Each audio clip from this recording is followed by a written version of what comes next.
Di Indonesia, penentuan caleg mengikuti ketentuan Undang-Undang Nomor 7 Tahun 2017, yaitu partai politik peserta pemilu harus memenuhi ambang batas parlemen atau parliamentary threshold dengan perolehan suara minimal 4%. Dengan sistem pemilu proporsional terbuka, partisipasi pemilu Indonesia mencapai 81% secara nasional dan keterwakilan perempuan sebesar 21% di parlemen pada pemilu terakhir.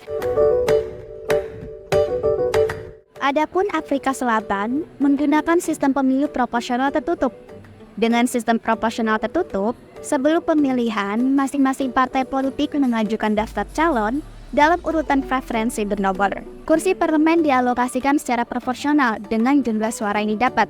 Jadi, jika partai mendapat 15% dari seluruh suara, maka partai mendapat 15% kursi dari 400 kursi parlemen nasional. Sistem proporsional di Afrika Selatan disebut sebagai sistem yang paling proporsional di antara negara demokrasi lainnya.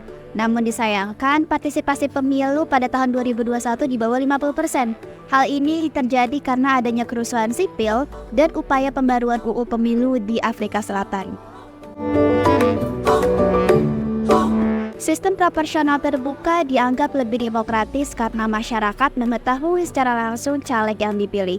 Namun, sistem ini membuat kandidat bias dengan ideologi parpol dan hanya mementingkan elektabilitas.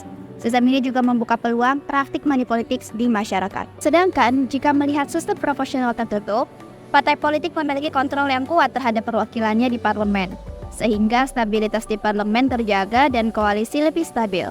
Di samping itu, proporsional tertutup memungkinkan kemunduran demokrasi karena akses ke hubungan antara pemilih dan wakil rakyatnya terbatas. Sistem ini membuka kemungkinan terjadinya praktik uang antar caleg.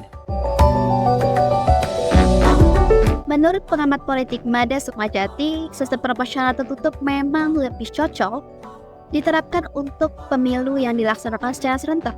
Tetapi perlu ada penyesuaian yang matang. Pemilu proporsional terbuka masih perlu mendorong reformasi partai politik di Indonesia dalam konteks demokrasi Indonesia saat ini.